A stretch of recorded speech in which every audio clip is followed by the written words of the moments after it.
పునర్వ్యవస్థీకరణలో భాగంగా ఏర్పడిన నూతన అన్నమయ్య జిల్లాలో అధికార పార్టీకి ఈసారి మిశ్రమ ఫలితాలు లభించబోతున్నట్లు ప్రచారం సాగుతోంది. పేరేమో అన్నమయ్యది, జిల్లా కేంద్రం మాత్రం రాయచోటిని ప్రకటించడంతో అక్కడే నూతన కలెక్టర్ కార్యాలయంతో పాటు జిల్లాకు సంబంధించిన అన్ని కార్యాలయాలను ప్రభుత్వం ఏర్పాటు చేసింది.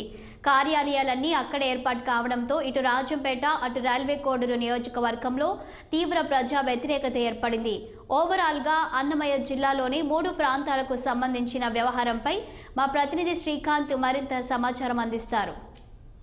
ఉమ్మడి కడప జిల్లాల పునర్విభజనలో భాగంగా నూతనంగా ఏర్పడినటువంటి అన్నమయ్య జిల్లాకు సంబంధించి అధికార పార్టీ ఈసారి మిశ్రమ ఫలితాలు లభించబోతున్నట్లు కూడా చెప్పుకోవచ్చు. ఇప్పటికే చూసినట్లయితే అన్నమయ్య జిల్లా కేంద్రంగా రాయచోటిని ప్రకటించడంతో ఇప్పటికే రాజంపేట నియోజకవర్గానికి సంబంధించినటువంటి 2014లో టీడీపీ తరఫున పోటీ చేసినటువంటి మేడా మల్లికార్జున రెడ్డి ఈసారి 2019 ఎన్నికల్లో కూడా వైసీపీ పార్టీ తరఫున కూడా ఈసారి అధికార పార్టీ వైసీపీ తరఫున పోటీ చేసినటువంటి నేపథ్యంలో 2 సార్లు కూడా ఆయన నెగ్గినటువంటి పరిస్థితులు కనబడుతున్నాయి. ఈసారి రాజంపేట నియోజకవర్గానికి సంబంధించి ఇప్పటికే జిల్లా కేంద్రంగా అన్నమయ్య జిల్లాగా రాజంపేట నియోజకవర్గాన్ని ప్రకటిస్తారని చెప్పేసి పలుసార్లు ఇప్పటికే పలు రకాలైనటువంటి జిల్లాగా ప్రకటిస్తారని చెప్పి ఎన్నో ప్రయత్నాలు చేసినప్పటికీ కూడా ఇప్పుడు రాయచోటి ప్రాంతంలో అన్నమయ్య జిల్లా కేంద్రంగా ప్రకటించడంతో ఇప్పటికే అనేక రకాలైనటువంటి అధికార పార్టీకి ఇబ్బందులు కలుగుతున్నాయని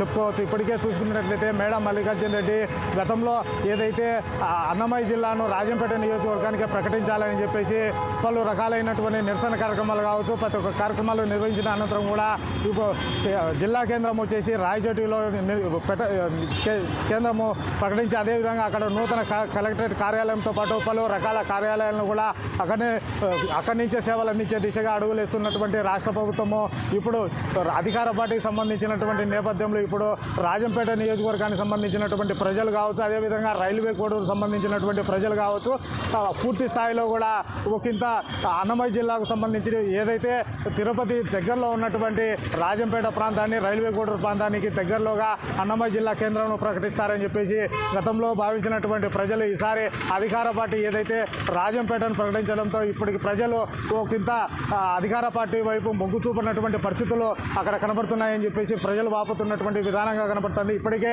అక్కడ నుంచి ఏదైతే ఇప్పుడున్నటువంటి మేడా మల్లికార్జున రెడ్డి ఎమ్మెల్యేకి సంబంధించినటువంటి స్థానంలో ఏదైతే ఎంపీగా కొనసాగుతున్నటువంటి మిథున్ రెడ్డి ఈసారి అక్కడ బరిలో నిలబడి అదేవిధంగా ఎమ్మెల్యే స్థానము నుంచి కూడా పోటీ చేయనున్నట్టుగా తెలుస్తుంది. అయితే మొత్తం మీద అయితే ఏదైతే రైల్వే కోడూరు నియోజకవర్గానికి సంబంధించినటువంటి నేపథ్యంలో గతంలో కూడా కొరముట్ల శ్రీనివాసులు అక్కడి నుంచి పోటీ చేసి గెలుపొందినటువంటి నేపథ్యం కనబడుతుంది. దాదాపుగా 2 దఫాలుగా ఆయన గెలిచినటువంటి నేపథ్యంలో ఈసారి కూడా అక్కడ అన్నమయ్య జిల్లా కేంద్రము రాకపోవడంతో అక్కడ ఉన్నటువంటి ప్రజలు కూడా ఆయన వైపు మొగ్గు చూపినటువంటి పరిస్థితులు కనబడుతున్నాయని చెప్పి కూడా అక్కడ భావిస్తున్నటువంటి పరిస్థితులు కనబడుతున్నాయి. అయితే మరోపక్క చూసుకున్నట్లయితే టీడీపీ కావచ్చు, అటు జనసేనకు సంబంధించినటువంటి విధానంలో ఇప్పటికే రాజంపేట నియోజకవర్గంలో అటు రైల్వే కోడూరు నియోజకవర్గంలో కూడా పూర్తి స్థాయిలో అటు జనసేన కానీ టీడీపీ కానీ పూర్తి స్థాయిలో కూడా ఒక ఇంత బలాన్ని రేపడుతుంది. ఒక పక్క సామాజిక వర్గానికి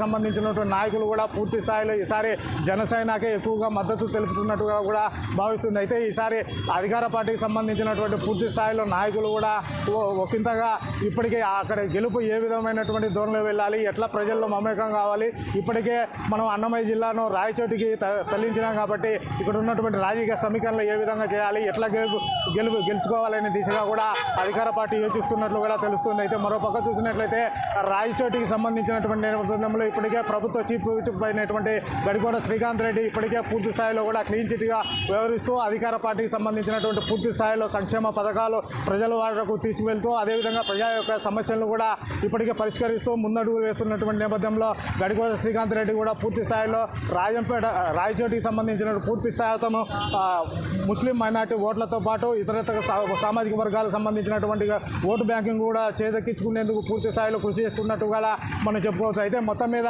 రాజంపేట నియోజకవర్గానికి సంబంధించి రైల్వే కోడూరు నియోజకవర్గానికి సంబంధించి పూర్తి స్థాయిలో కూడా అధికార పార్టీకి మాత్రం మిశ్రమ ఫలితాలు లభించబోతున్నట్లు మనం చెప్పుకోవచ్చు. అయితే మొత్తం మీద ఏదైతే అధికార పార్టీ యోచనలో భావిస్తున్నటువంటి నేపథ్యంలో ఇప్పటికే ఉమ్మడి కడప జిల్లాకు సంబంధించినటువంటి నేపథ్యంలో ఇప్పటికే రాజంపేట నియోజకవర్గానికి సంబంధించి ఎమ్మెల్యే బరిలో ఈసారి మిథున్ రెడ్డి నిలబడతాడు, అదేవిధంగా పోటీ చేసి గెలిచి తీరుతాడని చెప్పేసి ఇప్పటికే ప్రజలు వాపోతున్నటువంటి పరిస్థితి కనబడుతున్నాయి. మొత్తం మీద అయితే అన్నమయ్య జిల్లా రాయచోటి ప్రకటించడంతోనే అధికార పార్టీకి ఒకంత ఈసారి అక్కడ ఉన్నటువంటి ప్రజలు ఏ విధమైనటువంటి దోళన పెడతారు అని చెప్పేసి కూడా ఒకంత ఆసక్తి లేపుతున్నటువంటి విధానంగా కనబడుతుంది. అయితే మొత్తం మీద కడప జిల్లాకు సంబంధించినటువంటి ఈ 3 నియోజకవర్గాలకు సంబంధించినటువంటి ఉమ్మడి కడప జిల్లాలో పూర్తి స్థాయిలో కూడా ఇప్పటికే అధికార పార్టీ ప్రజల్లో ఏ విధమైనటువంటి ధోరణిలో ముందుకెళ్లాలనే యోచనలో మటుకు భావిస్తున్నట్టుగా మనం చెప్పుకోవచ్చు. కెమెరామ్యాన్ యూసఫ్తో శ్రీకాంత్, 6 టీవీ.